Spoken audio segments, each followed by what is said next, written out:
Hello, welcome to Studies in Theatre MOOC course. Today we are going to discuss performance movements and styles.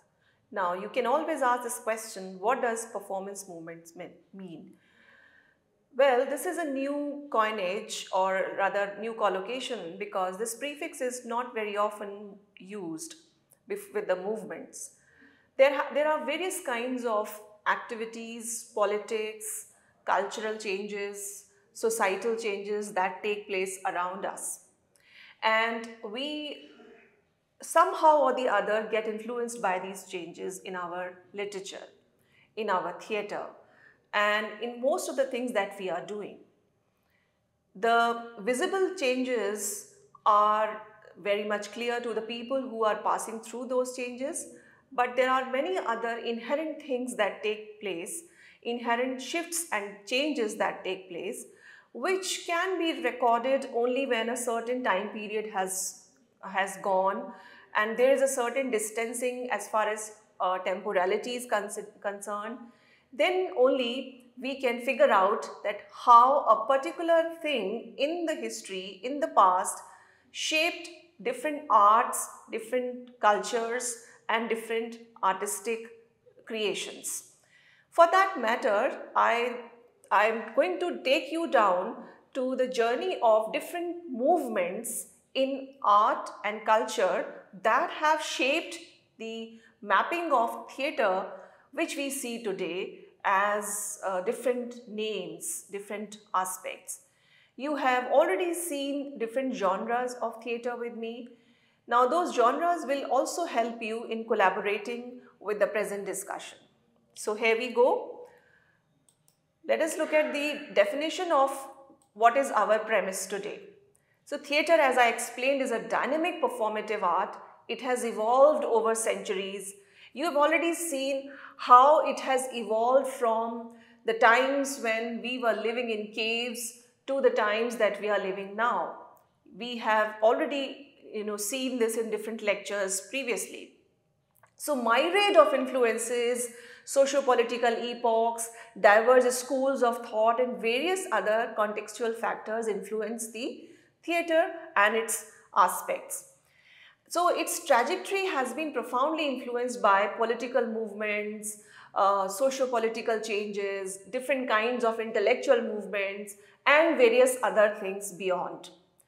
So performance movements and styles therefore constitute a rich tapestry within the realm of theatre, reflecting the evolution of human expression across diverse socio-cultural landscapes and different kinds of academic disciplines, different kinds of fields of studies that have come up from time to time. They have also influenced theatre and created different kinds of impacts and schools of theatre, the undercurrents in theatre productions, and that in totality is today's crux.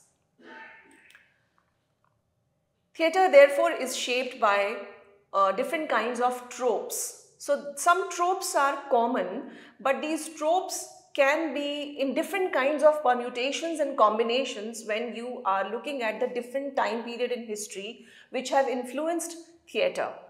So cultural movements is number one. Like periods like Renaissance, it's known for it's a cultural movement that influences classical ideals. It creates playwrights like Shakespeare, Marlowe and so many other people around them who did theatre and who got themselves associated with theatre in various roles, but they were all part of a kind of a cultural revival because of Renaissance. Then intellectual trends. Various philosophical movements have come from time to time, like existentialism and postmodernism, that have challenged traditional narrative forms and explored existential questions. Then cross-cultural influences, because of the movements of people from one part of the world to the other part for the purpose of business and commerce and in search of various better options of life, people have been involved in exchanging culture with each other. Therefore, you can see the blend of East and West in various traditions, and therefore you also see a lot of collaborations between different cultures. This is also to be studied. Then political and social commentary. Theatre has served as a platform for addressing political and social issues, from agitprop theatre to contemporary protest theatre. From time to time, different kinds of political changes that are visible in the world order, they are going to influence us. Then avant-garde theatre, innovators like Brecht and Artaud revolutionized theatre by rejecting traditional norms and experimenting with new forms. I have many times spoken to you in different lectures about Brecht and Beckett and Artaud and people like them. Technological advancements are also to be traced via the visible changes, backstage management, and the technique that is becoming very sophisticated from being very rudimentary.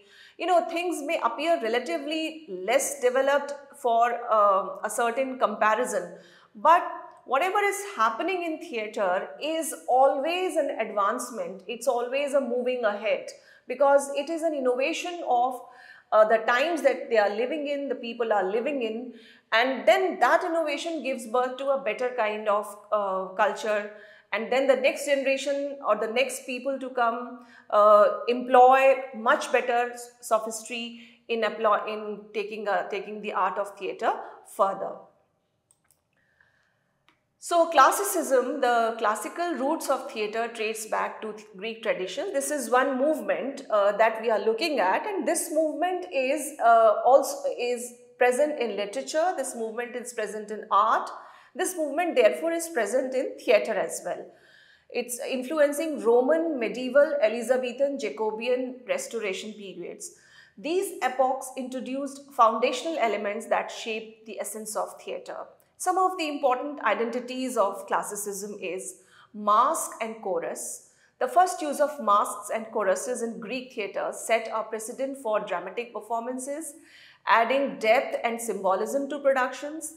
Thematic reflection, themes in plays mirrored the socio-cultural backdrop of the respective periods. You know, the kind of topics that were chosen to be written about, problems of kings and queens and heartbreaks of princes and deceit, revenge, reliance on imagination. Within limited props, classical theatre relied on audience imagination to evoke settings and atmospheres, fostering engagement and participation. Actor training. Actors underwent rigorous physical and vocal training to adapt to the demands of larger theatres. You can see these theatres are very big, and there were no mics, there was no electricity. So the actors had to use their voice to make it audible. And for that they would practice a lot and develop a kind of a throw in their voice. Projection of their body language, heightened language of literature of these texts is also a very important sign. The use of blending of verse and prose, very grand rhetoric, poetic richness, and very intense kind of dialogues are there. Then they also always train to adapt to larger spaces. Performances were tailored to fit expensive theatre spaces, necessitating larger movements and vocal projection to captivate the audience. Then the primary aim of classical theatre was to immerse audiences in the auditory delights of language, wit, humor, and imparting moralistic lessons. So you can see, all in all, this is the essence of classicism, which is present as theme, as an undercurrent, as an influence on present day theatre as well, and it created such rich theatre culture that today it is an institution in its own right, and we follow and we watch such plays. Then Commedia dell'arte, I have already discussed it in the past, but just a quick recall that it originated in Italy in 1560s. It is scenario-based improvisation is important in this. Plays were constructed from scenarios with dialogues and comedic interludes improvised by actors during performances. And they were stock characters here, based around archetypal figures like lovers. They used to be masters, they used to be servants. So they had those stock characters. and female performers were not there. Male actors portrayed both male and female. So this influenced the improvisational theatre a lot. Then we come to Romanticism. Romanticism as a movement has influenced so much in culture that we cannot go on without discussing its influence on theatre. So Romanticism was the prevailing theatrical movement emphasizing individual actors' imagination, emotion and connection with nature, flourishing particularly from 1789 to 1843 in Europe. What are the key themes of Romanticism? Trust in the innate goodness of nature was the central theme. Romantic plays that focused on emotions as they were deemed natural, and emotion and instinct over reason, it was considered more important. Prioritized emotion and instinct over rationality. Glorification of the natural man. The Romanticism celebrated the natural man and embraced simplicity, aligning with the concept of primitivism. Visual spectacle. The special effects of romantic plays emphasize the supernatural visually.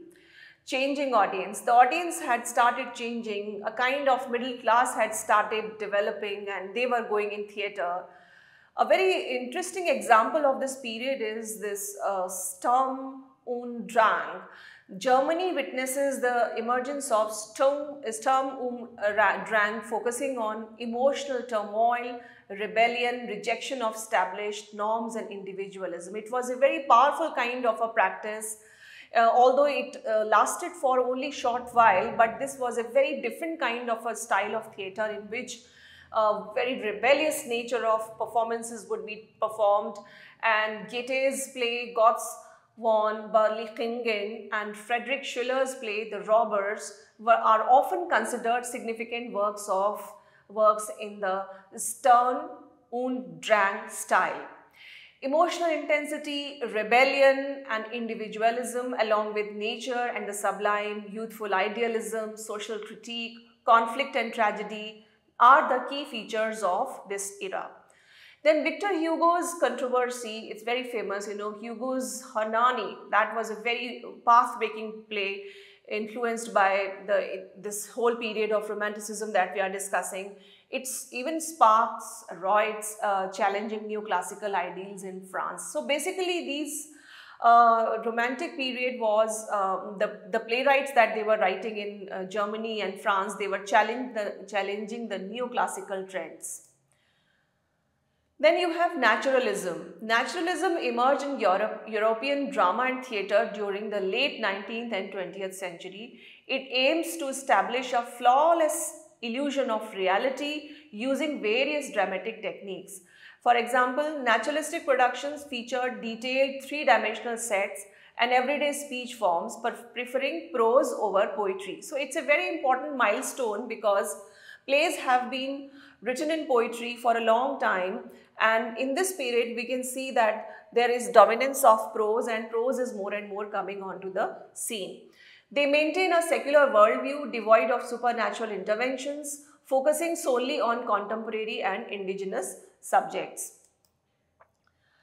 Naturalism shifts its character portrayal from classical aristocrats to bourgeoisie and working class protagonists. Actors in naturalistic performances strive for complete identification with their roles, emphasizing the roles given circumstances, echoing Darwinian influences such as advocated by Stanislavski. French playwrights, notably Strindberg with Miss Julie, epitomized naturalism. The play aimed to blend Strindberg's style with Émile Zola's vision of naturalism. Here is a scene from this very famous play, Strindberg's Julie. The naturalism is a big shift towards presenting the life as it is in its natural shape and natural hues, and getting revolutionized with the ideas of people like Darwin, and philosophers who were writing in that time, scientific ideas, etc.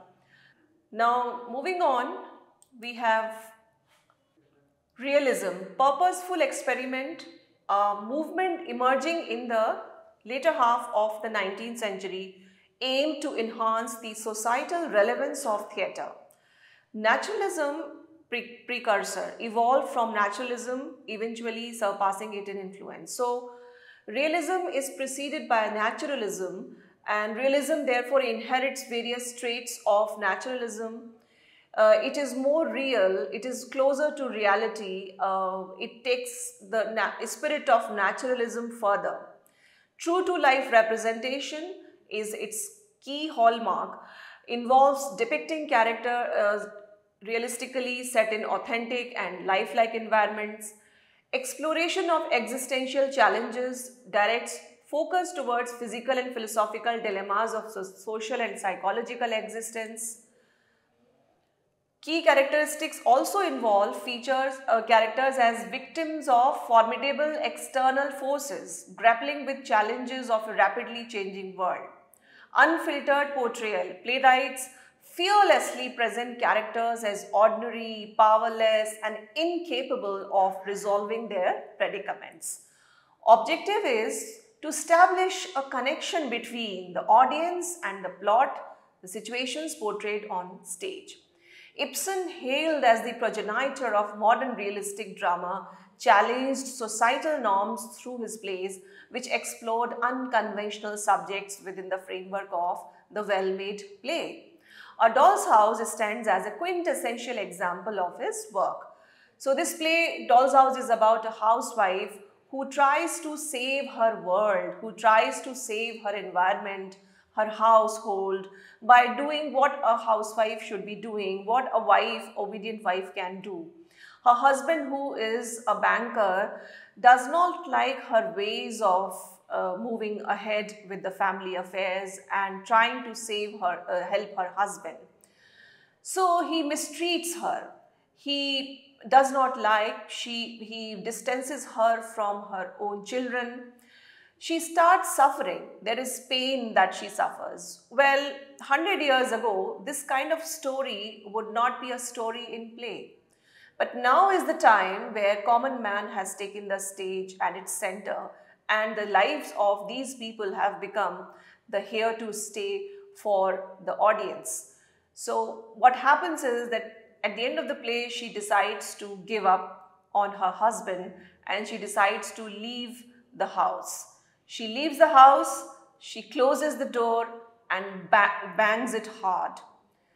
And as it is said that this banging was so hard that it kept on echoing throughout the century. That was how radical a shift from what the world was and in theatre and how the world was moving towards. It may sound an ordinary story in today's perspective, but it is not an ordinary story when we are talking about the world of nearly 200 years back. And it is not ordinary for a playwright to choose this character as the protagonist and to tell the story also. It is extraordinarily a shift too big to be ignored for theatre studies. Therefore, you must understand its essence in totality, that how these movements are influencing us in various methods, various ways.